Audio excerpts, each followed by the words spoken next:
High everyone, welcome back to the channel. कसे आहात तुम्ही सगळे? आय होप तुम्ही सगळे खूप मस्त आणि मजेत असाल. आणि सकाळ सकाळी मी इथं भांडी घासते आहे.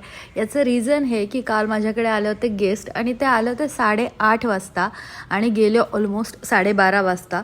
तर मी त्या दरम्यान ना बाहेर जेव्हा जाऊन येते तर त्या दरम्यान जी संध्याकाळची जी भांडी असतात म्हणजे जी डिशवॉशरला चालत नाहीत अशी ती मी घासून ठेवते. आणि पण ते लोक अचानकच आले होते आणि ते इतका वेळ थांबले त्यामुळे ते झालं नाही. सोबतच डिशवॉशर मी लावलं पण ही जी स्टीलची भांडी जी दिसतात ते लोक आल्यामुळे थोडी एक्स्ट्रा भांडी पडली. तर त्यामुळं मग ते आता सकाळी उठल्या उठल्या मला पहिल्यांदा साफ करायला लागतं आहे. आणि ना मला अशी खूप जास्त भांडी घासायची सवय नव्हती कधी. पण आधी कसं होतं तरी की एखाद्या दिवशी मेड नाही आली बाबा किंवा 2 दिवस नाही आली तर मी भरपूर सारी भांडी घासू शकत होते. पण आता तसं नाही होतं आहे. आता डिशवॉशरमुळं कसं अगदी मोजकीच भांडी मला घासावी लागतात. त्यामुळे आज माझा असा अक्षरशः मूडच गेलेला आहे की मी असं विचार करते की काय आहे. त्यातल्या त्यात एक बरं आहे की आज ऊन नाही आहे, हवा मस्त आहे, पावसाळी वातावरण आहे आणि मला असं वाटतं की बहुतेक पाऊस येणारच आहे. तर बघूया काय होतं आहे. आला पाऊस तर तुमच्यासोबत या ब्लॉगमध्ये मी शेअर करणारच आहे. कारण मी जसं की म्हटलं तुम्हाला सकाळी सकाळी मी ब्लॉग जो आहे तो स्टार्ट केला आहे. सो पूर्ण आता काय होतं आहे पुढे माझा प्लॅन तर हा आहे की मी पूर्ण दिवसाचा ब्लॉग जो आहे तो शूट करेन. बट काही गोष्टी अशा होतात अचानक की नाही होऊ शकत. सो आजचं ते उद्यावर जातं. लेट्स सी काय होतं या ब्लॉगमध्ये. मी जिथे भांडी घासत होते तिथे एक तुम्ही बॉक्स बघितला असेल ना, तर येस तोच बॉक्स आहे हा. आणि तुमच्यासोबत म्हटलं शेअर करूया. काल जे गेस्ट आले होते त्यांनी हे माझ्यासाठी घेऊन आले होते. फर्स्ट टाईम असं झालं की कोणत्या गेस्टनी मुलांसाठी नाही तर माझ्यासाठी काहीतरी आणलं. तर तिने एकदम ते छान ना रॅप करून वगैरे आणलं होतं गिफ्टचं जे पॅकेट असतं त्यामध्ये. आणि बघा हे असं एवढं सुंदर एकदम ग्लास आहे, वाईन ग्लास आहे हा. वाईन ग्लास तर आहेच पण ते अगदी प्रॉपर जे मुघल असं नाही मुस्लिम जे रेस्टॉरंट असतात ना त्या रेस्टॉरंटमध्ये अशा टाईपचे ग्लासेस असतात. तर ते मला खूप आवडलं. तर तिने ते अगदी रॅप वगैरे करून आणलं होतं आणि मुलांना वाटलं की आपल्यासाठी मोठं काहीतरी गिफ्ट आले. सो हे दोघं खुश झाले होते. पण ते माझ्यासाठी होतं आणि मला खूप छान वाटलं. आणि मी पण ठरवलं की आपण जेव्हा कोणाच्या घरी जातो ना तर त्यांच्या घरी समजा 1 मुलगा आहे किंवा 2 मुलं आहेत किंवा 4 आहेत तर आपण त्या मुलांसाठी काहीतरी घेऊन जातो आणि घरातल्या लोकांसाठी फ्रूट्स किंवा बिस्किट्स असं काहीतरी घेऊन जातो. पण आता मी ठरवलं की बाबा नाही, त्या घरामध्ये जी व्यक्ती म्हणजे जी बाई आहे तिच्यासाठी काहीतरी किचनची वस्तू घेऊन जायची जेणेकरून तिला खूप आनंद होईल या गोष्टीचा. तर इथे मी माझे दुसऱ्या बेडरूमची जी बाल्कनी आहे, बेडरूम म्हणजे स्टोअर रूमच झाली आहे ती, त्या रूममध्ये आता मी ही जी सगळी मनी प्लांट्स जे आहेत माझे ते ठेवून देते आहे. कारण ती जी बाल्कनी आहे ती कवर नाही आहे. तिथे पाऊस आला की पूर्ण पाऊस तिथे पडतो. आम्हाला जेव्हा पावसात भिजायचं असतं, पाऊस येतो त्यावेळी पण आम्ही तिकडेच जाऊन थांबतो. आणि मनी प्लांट्स म्हणा किंवा कोणत्याही इंडोर प्लांट्सना पावसाचं पाणी लागलं पाहिजे असं मला वाटतं. इंडोर प्लांट्स असू दे कुठलेही असू देत. बाकीचे जे आहेत ते एवढे मोठे मोठे आहेत ना, सो त्यांना मी उचलून नाही आणू शकत. मग यांना आणून ठेवलं आणि हे मी रिप्लांट केलं होतं. आता हे रुजलं आहे त्यामध्ये मस्त. हे कसं ओळखायचं तर जेव्हा आपण त्यामध्ये लावतो ना ते कट करून तर त्यावेळी ते पहिले 3-4 दिवस किंवा जोपर्यंत पूर्णपणे ते रुजलेले नसतात तोपर्यंत त्यांची पानं जी असतात ती मऊ अशी कोमेजलेली अशी दिसत असतात. पण काही काळानंतर ती पानं जी आहेत अशी एकदम टवटवीत दिसायला लागतात, जी की आज दिसतात एकदम टवटवीत आणि मस्त. आता ते रुजलेले आहेत आणि आता काय ते निघणार नाहीत. जोपर्यंत त्याला काढत वगैरे नाही तोपर्यंत ते निघणार नाही. त्याची आता छान एकदम ग्रोथ होत जाईल. आता इथे पाणी घालून घेते कारण इन केस पाऊस नाहीच आला तर मग असं नको की पाणी नाही घातलं त्यांना. मनी प्लांटना 1-2 दिवसातून एकदा पाणी घालावं लागतं, रेग्युलर बेसिसवर नाही. ओके, तर आणखी एक गोष्ट मी विसरले. मगाशी जेव्हा मी तुम्हाला ग्लासेस दाखवत होते तिथं वीरू पाठीमागे बसला होता आणि तुम्हाला आता माहितीच आहे की उघडाच बसतो तो. तर तो का बसला होता दरवाजाच्या इथे तर मी त्याला ओरडले होते आणि बऱ्याचदा अभिषेक त्याला मारत, म्हणजे आता आम्ही मुलांना मारायचं वगैरे असं काही नाही करत. माझ्याकडून कधी कधी फटके बसतात पण अभिषेक मुलांना मारत नाही, शिक्षा देतो की कोपऱ्यात जाऊन बसायचं. तर त्याला आला होता माझ्यावरती राग आणि माझ्यावर राग आला म्हणून स्वतःच जाऊन बसला होता. मी पण यावेळी काय त्याला एंटरटेन नाही केलं. नाही बाबा बसायचं तुझं त्याला तर बस आणि तुझं तूच उठून ये असं मी त्याच्या बाबतीत म्हटलं. आणि मग नंतर आला तो त्याचा तो उठून आला. बघा इकडे फिरतोय, आलाच लगेच. आणि आज ना माझे पाय खूपच जास्त दुखत आहेत. याचं रिझन हे की नवीन जेव्हा डॉक्टरांकडे जाऊन आले त्यावेळी हे पाण्यामध्ये पाय घालून बसायचं हे अगदी 3 टाईम वगैरे सगळं व्यवस्थित केलं. नंतर ते 2 टाईमवर आलं, नंतर फक्त रात्रीवर आलं आणि त्यानंतर मग मी गेले 2 ते 4 दिवसांमध्ये काहीच नाही केलं. म्हणून मे बी माझे पाय जे आहेत ते दुखायला लागले असतील. सोबत आता विरूला पण त्यामध्ये बसायचं आहे. आता यामध्ये बसून म्हणजे पाय ठेवून जवळजवळ 10-15 मिनटं बसायला लागतात. म्हटलं चला तोपर्यंत बुक वाचूया. सध्या मी मृत्यू पाहिलेली माणसं हे जे आहे बुक ते वाचते आहे.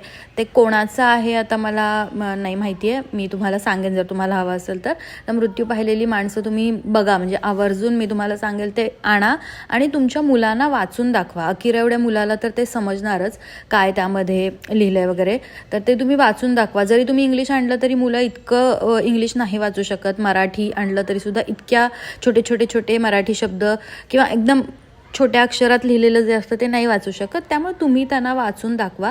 तर मी इथं विरूला मोठ्याने वाचून दाखवते, पण त्याला काडीचा काही इंटरेस्ट नाही आहे की ॲमेझॉन जंगलामध्ये तो माणूस अडकलेला असतो 21 दिवस तो कसा सर्वाईव्ह करतो जंगलामध्ये कोणी सोबत नसताना, हे सगळं आहे.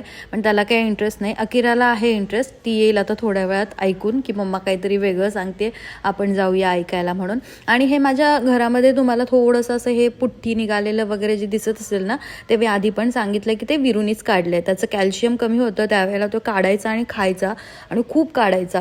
तर आता मी घर कलर करणार आहे, पण मी विचार केला की आत्ता नको, गणपतीत माझ्याकडे गणपती खूप मोठा असतो तर गणपतीतच मी करेन. आणि सोफा तर काय म्हणजे मी ठरवलेलंच आहे. विरू जोपर्यंत 3रीला जात नाही, 3rd स्टँडर्डमध्ये जात नाही, आता तो ज्युनियर KGला जाणार म्हणजे गेला, जोपर्यंत तो 3rd स्टँडर्डमध्ये जात नाही तोपर्यंत काय मी माझा सोफा बदलत नाही. आम्ही कसा काय व्हाईट कलरचा सोफा घेतला, ऑफ व्हाईट आहे ॲक्च्युली, तो कसा काय घेतला तेच नाही समजत आहे. कारण जेव्हा सोफा घेतला तेव्हा अकिरा झाली होती. हे आमच्या डोक्यातच आलं नाही की घरी बेबी आहे म्हणजे सोफा जो आहे तो घाण होणारच आहे.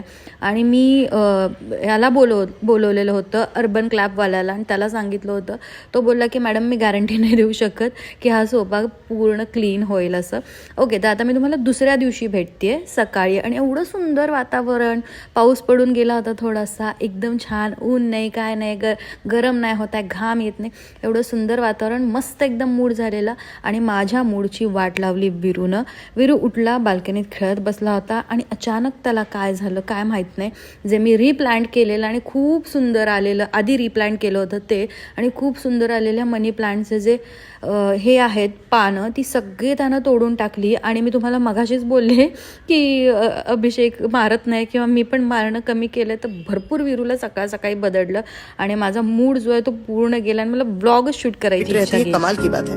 जो ऑफिस करती हैं, जिम जाती हैं, बच्चों को संभालती हैं, घर संभालती हैं, मतलब साष्टांग नमस्कार उन लोगों को. बट आई थिंक 80% महिलाएं मेरी तरह होंगी जो घर के कामों में इतनी उलझ के रह जाती हैं, जो शायद वॉक भी नहीं कर पाती. बोलना बहुत आसान है कि आप अपने आप को 1 घंटा नहीं दे सकते, शर्म की बात है, लेकिन नहीं दे सकते हैं, नहीं समय होता है. आपके लिए प्रायोरिटी अलग चीजें हो जाती है. आपके लिए जाके पार्लर में आईब्रोज करवाना भी, वो भी एक टाइम निकाला हो जाता है, क्योंकि घर में 1000 चीजें होती है करने वाली. ओके गाईज, सो आत्ता तुम्ही जो व्हिडिओ बघितला तर तो व्हिडिओ काही जणींनी खूप आधी बघितला असेल. मी काल बघितला आणि काल ठरवलं की हा सेव्ह करूया आणि उद्याच्या ब्लॉगमध्ये आपण याबद्दल बोलूया.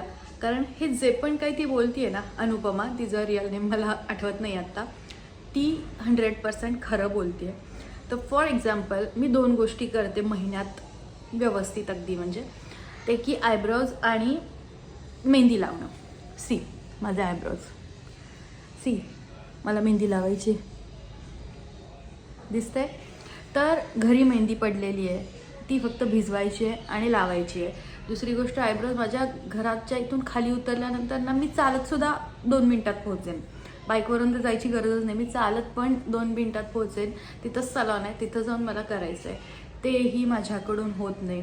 स्टील मी खूप जास्त मॅनेज करते बऱ्याच गोष्टी व्यवस्थित करण्याचा, माझ्यासाठी वेळ देण्याचा, टापटीप राहण्याचा, पण नाही होत. जसं की तिने सांगितलं, नाही होता है. बोलना बहुत आसान है की खुद के लिए टाइम नहीं निकाल सकते अँड ऑल, तर खरंच नाही होत. आणि असं नाही की अकिरा युद्धवीर दोघे आहेत म्हणून, एकटं जरी असतं बेबी तरी नाही होत. कारण आपल्या प्रायोरिटीज, जसं तिने सांगितलं की आपल्या प्रायोरिटीज चेंज होतात.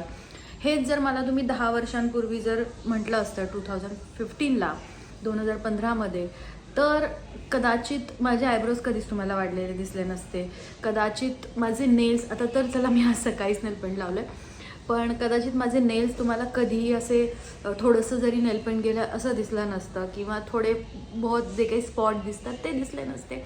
कारण त्यावेळेला माझी प्रायोरिटी वेगळी होती. काही गोष्टी अशा होत्या की चल जॉब आणि शिक्षण आणि ह्या सगळ्या गोष्टी जर ठेवल्या बाजूला तर मी हे सगळं करू शकत होते, कारण माझी ती प्रायोरिटी होती.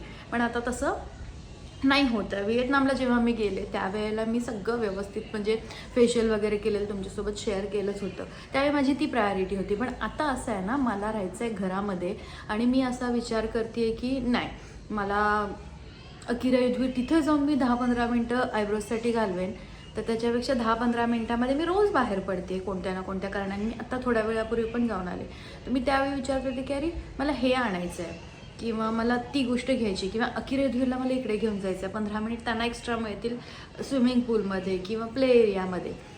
तर हे असं होतं आहे. आणि खरंच म्हणजे जे लोक खूप असे फिट वगैरे राहतात ना, मला ॲक्च्युली काल समजलं की मी खूप प्रयत्न करते, तुम्ही बघताय की वेट लॉस करण्याचा किंवा मेंटेन राहण्याचा. आय फील मी आत्ता बऱ्यापैकी मेंटेन आहे. मध्ये मी खूपच अशी जाड झाले होते, बट सध्या मी मेंटेन आहे. पण मला जे पूर्ण असं आधीसारखं व्हायचं आहे, म्हणजे अकिराचा फर्स्ट बड्डे जेव्हा होता त्यावेळेला मी खूप बारीक झाले होते, पण वीरूनंतर काही मला बारीक होता येत नाही आहे. तर माझी ती खूप इच्छा आहे, पण नाही होत. कारण याचं कारण हेच आहे की मी जिमला नाही जाऊ शकत. मी खूप ट्राय केला मध्ये की मी उठून जिमला जाईन आणि अकिरा युद्धवीरच्या स्कूलच्या याच्यामध्ये वगैरे, पण त्या सगळ्यात ना मग मी जर जिममध्ये 1 तास जाते आहे तर मग आल्यानंतर लगेच मी काम नाही करू शकत. मला पुढचा अर्धा तास स्वतःसाठी शांत बसावं, पाणी प्यावं, प्रोटीन प्यावं असं होतं. मग तो 1.5 तासात मी तर माझं सगळं आवरून घेतलं असतं. तो 1.5 तास मी माझ्यासाठी कशाला देऊ? तर या सगळ्या गोष्टी आहेत त्या होत नाहीत. आणि मला तुम्हाला यातून एक ॲडवाईस द्यायचं आहे की तुम्ही सुरुवातीपासून असं राहा. म्हणजे जर तुमचं लग्न झालं आहे आत्ता, तर लगेच तुम्ही तुमचं कुठलाही रुटीनमध्ये चेंजेस करू नका. ॲज इट इज राहा. तुमच्या घरातल्यांना त्या गोष्टीची सवय होऊ दे की बाबा ही अशीच आहे.